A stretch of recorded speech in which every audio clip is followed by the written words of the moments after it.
ओम शांति। 4/11/2021 प्रातः मुरली। ओम शांति। बाप दादा मधुबन। बाबा कहते हैं, मीठे बच्चे, संग दोष बहुत नुकसान करता है, इसलिए संग दोष से अपनी बहुत पहुंच संभाल करते रहो। यह बहुत खराब है। प्रश्न है, 3 प्रकार का बचपन कौन सा है? किस बचपन को कभी भी नहीं भूलना? बाबा का उत्तर है, 1 बचपन लौकिक माँ बाप के पास जन्मते ही मिला, दूसरा बचपन गुरु के शिष्य बनने पर हुआ और तीसरा बचपन लौकिक माँ बाप को छोड़ अलौकिक माँ बाप के बने और चौथा अलौकिक बचपन अर्थात ईश्वरीय की गोद के बच्चे, ईश्वर के बच्चे बने अर्थात मर्जीवा बन गए। इस अलौकिक बचपन को कभी भी नहीं भूलना। बाबा कहते हैं, अगर भूल गए तो बहुत रोना पड़ेगा। रोना अर्थात माया की चोट खाना। गीत है, बचपन की दिन भुला न देना। ओम शांति। मीठे मीठे रूहानी बच्चों ने गीत का अर्थ समझा। बचपन 3 प्रकार का है। एक अलौकिक बचपन, दूसरा है निवृत्ति मार्ग का, वह भी घर बार छोड़ जीते जी मरकर गुरु के अथवा सन्यासियों के बनते हैं। वह उनका बाप नहीं है, वह गुरु के बनते हैं, उनके साथ रहते हैं। वह भी जीते जी मरकर जाए गुरु के बनते हैं, जंगल में चले जाते हैं। तीसरा है, तुम्हारा यह वंडरफुल मर्जीवा जन्म है। एक माता पिता को छोड़ो, दूसरे माता पिता के बनते हो। यह है रूहानी माता पिता। तुम्हारा यह मर्जीवा जन्म है, ईश्वरीय गोद में रूहानी जन्म। तुम्हारे से अब रूहानी बाप बात कर रहे हैं, वह सब है जिस्मानी बाप, यह है रूहानी बाप। इसलिए गाते हैं, बाप का बनकर मर्जीवा बनकर फिर यह भूल न जाना। शिव बाबा है ऊंचे ते ऊंचा भगवान। जब कोई गीता आदि पर डिबेट करते हैं तो पहले यह बात पूछनी है, तो ऊंचे ते ऊंचा भगवान कौन है? ब्रह्मा देवताय नमः, विष्णु देवताय नमः कहते हैं, फिर कहते हैं शिव परमात्माय नमः। वह सभी धर्म वालों का बाप है। पहले यह बात समझानी है, वह ऊंचे ते ऊंचा बाप एक है। ब्रह्मा विष्णु को कोई ईश्वर फादर नहीं कहेंगे। पहले यह पक्का कराओ कि गॉड फादर एक है, वह निराकार, जिनको क्रिएटर भी कहते हैं, पतित पावन भी कहते हैं। बाप से तो ज़रूर वर्षा मिलेगा, यह ख्याल करो। बेहद के बाप से वर्षा किसको मिला? बाप है नई दुनिया का रचने वाला, उनका नाम है शिव। शिव परमात्माए नमः कहते हैं, उनकी जयंती भी मनाते हैं। वही पतित पावन रचयिता नॉलेजफुल है। फिर सर्वव्यापी की बात उड़ जाती है। उनकी महिमा है कर्तव्य पर। पास्ट में जो कर्तव्य करके जाते हैं उनकी महिमा गाई जाती है। ऊंचे ते ऊंचा है बाप, उनको लिबरेटर भी कहते हैं। रहम दिल दुख हरता सुख करता भी कहते हैं। गाइड भी कहते हैं। कोई नए स्थान पर जाते हैं तो गाइड को साथ ले जाते हैं। विलायत से आते हैं तो उनको गाइड यहाँ का देते हैं। सब कुछ दिलाने के लिए तीर्थ यात्रा पर ले जाने वाले पंडे होते हैं। अब बाप को गाइड कहते हैं तो ज़रूर गाइड किया होगा। सर्वव्यापी कहने से सारी बात खत्म हो जाती है। पहले समझाओ कि सबका बाप एक है। सर्वशास्त्रमय श्रोमणी है गीता, वह है भगवान की गाई हुई। उनको सिद्ध कर लिया तो उनके बाल बच्चे सब झूठे सिद्ध हो जाते हैं। पहले गीता, सच्ची गीता का सार सुनाना चाहिए शिव भगवान वाज। अब शिव बाबा के चरित्र क्या होंगे? वह तो सिर्फ कहते हैं मैं इस शरीर का आधार ले तुमको पतित से पावन बनाने का रास्ता बताता हूँ। बच्चों को राजयोग सिखलाने आता हूँ। इसमें चरित्र क्या करेंगे? यह तो बुजुर्ग हैं, सिर्फ आकर बच्चों को पढ़ाते हैं, पतित को पावन बनाने राजयोग सिखलाते हैं। तुम सतयुग में जाकर राज्य करेंगे, तुमको वर्षा मिलता है, बाकी सब आत्माएं मुक्ति धाम निराकारी दुनिया में होंगी। यह बिल्कुल सहज बात है। भारत में देवी देवताओं का राज्य था, एक ही धर्म था। अभी कलयुग में कितने ढेर मनुष्य हैं, वहाँ बहुत थोड़े होते हैं।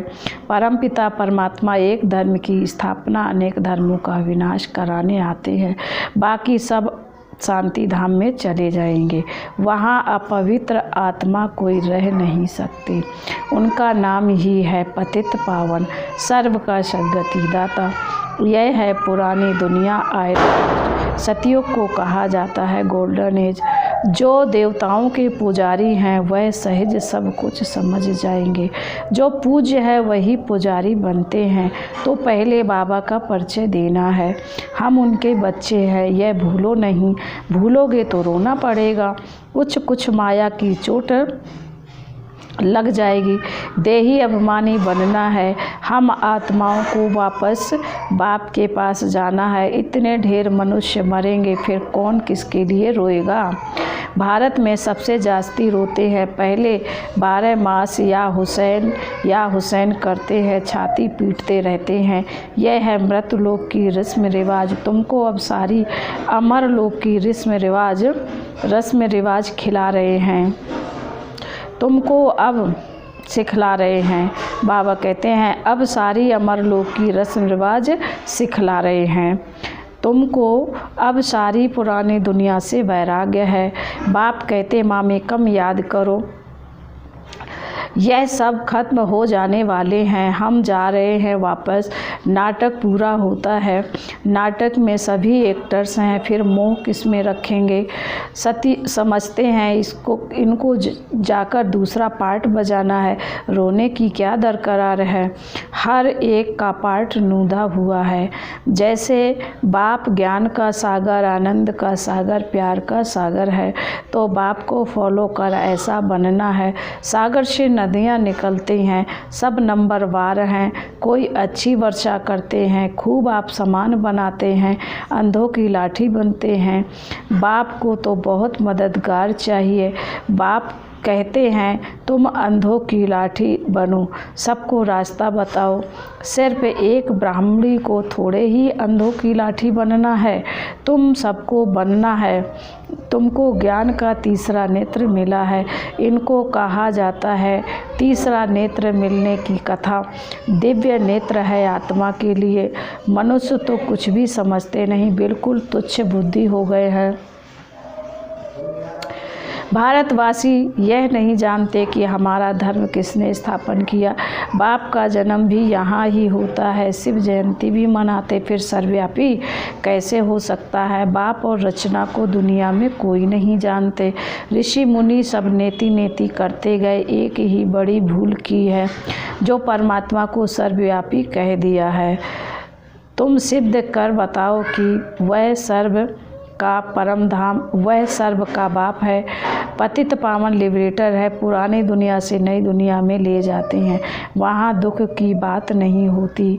शास्त्रों में तो क्या क्या लिख दिया है। लक्ष्मी नारायण के लिए भी कहते हैं वहाँ उनको विकार बिना बच्चा पैदा होगा? अरे कहा ही जाता है संपन्न, सर्वगुण संपन्न, 16 कला संपूर्ण निर्विकारी, वाइसलेश वर्ड। इनको कहा जाता है विशेष वर्ड। फिर कैसे कहते हो वहाँ भी विकार होगा? पहले जब तक बाप को नहीं जाना है तो कुछ समझ ना सकें। सर्वव्यापी की बहुत भारी भूल है। उस भूल से निकले तब जब बाप को जाने। निश्चय करें कि बाबा हम आपके फिर से बने हैं, आपसे राजभाग लेने के लिए। शास्त्रों में तो क्या क्या लिख दिया है। लक्ष्मी नारायण को दिखाते हैं सतयुग में और बचपन के राधे कृष्ण को फिर द्वापर में ले गए हैं। अब कृष्ण तो था स्वर्ग का प्रिंस, फिर कृष्ण के जन्म बाई जन्म फीचर्स तो बदलते जाते हैं। एक जैसे फीचर्स तो कभी हो ना सकें, ऐसे थोड़े ही कृष्ण फिर उन्हीं फीचर्स से द्वापर में आ सकता है, इम्पॉसिबल है। तुम जानते हो हम असल में वहाँ के यानी मूल वतन के रहवासी हैं। फिर बाबा कहते हैं वह हमारा स्वीट साइलेंस होम है, जिसके लिए भक्ति करते हैं। कहते हमको शांति चाहिए, आत्मा को ऑर्गन्स मिले हैं पार्ट बजाने के लिए। बाबा कहते हैं फिर शांति में कैसे रहेंगे, शांति के लिए ही हठ योग सीखते हैं, गुफाओं में जाते हैं। एक मास कोई गुफा में बैठा तो क्या उनके लिए वह शांति धाम है? तुम जानते हो अब हम शांति धाम में जाकर फिर सुख धाम में आएंगे। बाबा कह रहे पार्ट बजाने, वो लोग कहते हैं जो सुखी हैं उनके लिए स्वर्ग है, जो दुखी है उनके लिए नरक है। तुम जानते हो स्वर्ग नई दुनिया और नरक पुरानी दुनिया को कहा जाता है। भगवान बात यह भक्ति यज्ञ तप दान पुण्य आदि करना, यह सब है भक्ति मार्ग, इनमें कोई सार नहीं। सतयुग त्रेता को ब्रह्मा का दिन कहा जाता है। ब्रह्मा का दिन सो तुम ब्राह्मणों का दिन, फिर तुम्हारी रात शुरू होती है। तुम पहले पहले सतयुग में जाते हो, फिर तुम ही चक्र में आते हो। बाबा कहते हैं ब्राह्मण देवता क्षत्रिय वैश्य शूद्र तुम बनते हो। कहते हो शिव भगवान वाच और वह कहते हैं कृष्ण भगवान वाच। बाबा कहते हैं फ़र्क लंबा है, वह पूरे 84 जन्म लेते हैं, उनके साथ सारी सूर्यवंशी संप्रदाय पुनर्जन्म लेते लेते अब फिर अनंत में राज्य भाग ले रहे हैं। तुम बच्चे जो समझते हो उनको ही मज़ा आता है, नए को मज़ा नहीं आएगा। तुम किसी की निंदा नहीं करते हो, बाप तुम्हें कितना सहज समझाते हैं। यहाँ तुम बाबा के संग बैठे हो तो अच्छा समझते हो, बाहर जाने से संग में पता नहीं क्या हाल होगा। संग दोष बहुत खराब है, स्वर्ग में ऐसी बातें होती नहीं, उनका नाम ही है स्वर्ग।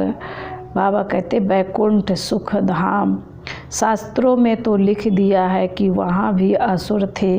बाबा कहते अब तुमको मालूम पड़ा है कि हम विश्व के मालिक थे, वहाँ ज़मीन आसमान कोई में भी पार्टीशन नहीं रहता। अभी तो कितने पार्टीशन हैं, अब अपनी अपनी हदें डालते रहते हैं। दुनिया में कितने झगड़े होते हैं। तो जब कोई भी आए तो पहले उनको समझाओ कि बाप कौन है, भगवान किसको कहा जाता है। बाबा कहते हैं ब्रह्मा विष्णु शंकर है देवताएं, भगवान एक होता है 10 नहीं होते हैं। कृष्ण भगवान हो न सके, भगवान कैसे हिंसा सिखलाएंगे। भगवान वाच काम महाशत्रु है, उन पर जीत पाने के लिए प्रतिज्ञा करो, राखी बांधो। यह अभी की बात है, जो कुछ पास्ट हो गया है वह फिर भक्ति मार्ग में होगा। दीप माला पर महालक्ष्मी की पूजा करते हैं, यह थोड़े ही किसी को पता है कि लक्ष्मी नारायण दोनों ही इकट्ठे हैं। लक्ष्मी को धन से कहाँ से मिलेगा, लक्ष्मी को धन कहाँ से मिलेगा? कमाई करने वाला तो पुरुष होता है ना। नाम लक्ष्मी का गाया हुआ है, पहले लक्ष्मी पीछे नारायण, वह फिर महालक्ष्मी को अलग समझ लेते हैं। उनको 4 भुजा दिखाते हैं, 2 स्त्री की 2 पुरुष की, परंतु वह इन बातों को जानते नहीं। तुम अभी डिटेल में जानते हो तो गीत सुना, बचपन के दिन भुला न देना, आज हंसे कल रुला न देना। आत्मा कहती है बाबा हमको अब स्मृति आई है, सवेरे सवेरे उठकर बाप से बातें करनी चाहिए। अमृत वेले बाप को याद करना अच्छा है ना।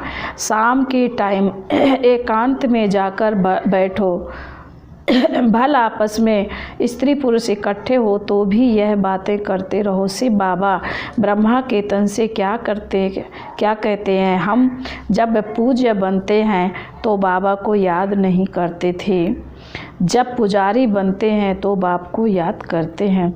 ऐसी ऐसी बातें करनी चाहिए जो कोई सुने तो वंडर खाए। आधा कल्प हम काम चिता पर बैठ जल कर भस्म हो गए थे, कब्र दाखिल हो गए थे। अब हमको ज्ञान चिता पर बैठना है, स्वर्ग में जाना है। यह पुरानी दुनिया है। भारतवासी समझते हम यह स्वर्ग है। अरे स्वर्ग तो सतयुग में होता है। स्वर्ग में देवी देवताओं का राज्य था, यहाँ तो माया का पंप है। अब बाबा कहते हैं संग दोष में आकर कहाँ मर नहीं जाना, नहीं तो बहुत पछताएंगे।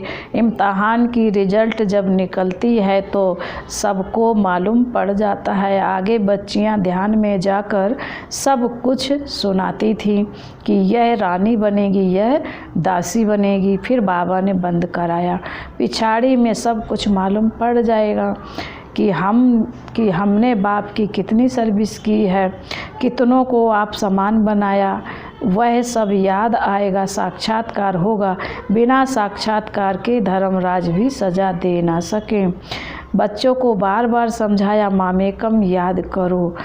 बाप आकर मीठे मीठे झाड़ का सैपलिंग लगाते हैं। वो गवर्नमेंट झाड़ों का सैपलिंग लगाती है, उत्सव मनाते हैं। यहाँ नई दुनिया का सैपलिंग लग रहा है। तो ऐसे बाप को भूलो मत, बाप की सर्विस में लग जाओ, नहीं तो अंत में बहुत पछताना पड़ेगा। अभी सर्विस नहीं लिया तो कल्पांतर का हिसाब हो जाएगा। इसलिए पुरुषार्थ फुल करना है। बाबा कहते अच्छा, मीठे मीठे शिकील दे बच्चों प्रति माता पिता बाप दादा का याद प्यार और गुड मॉर्निंग। रूहानी बाप की रूहानी बच्चों को नमस्ते।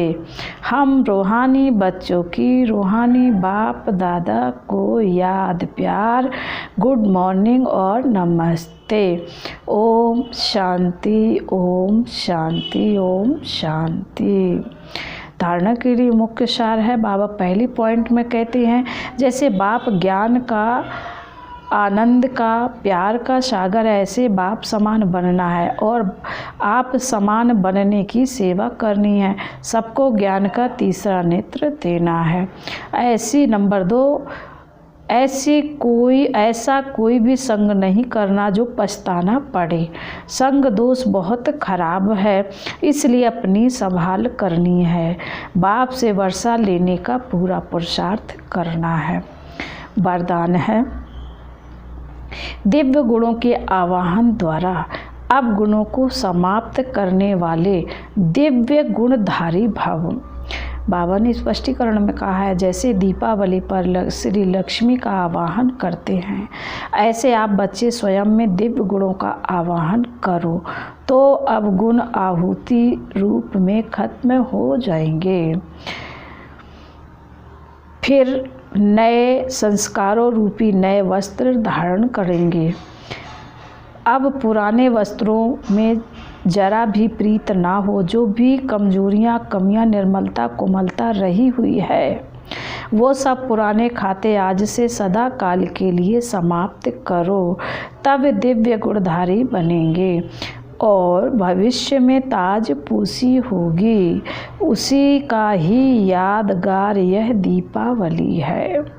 स्लोगन है सरल याद के लिए सरलता का गुण धारण करो, संस्कारों को सरल बनाओ। ओम शांति।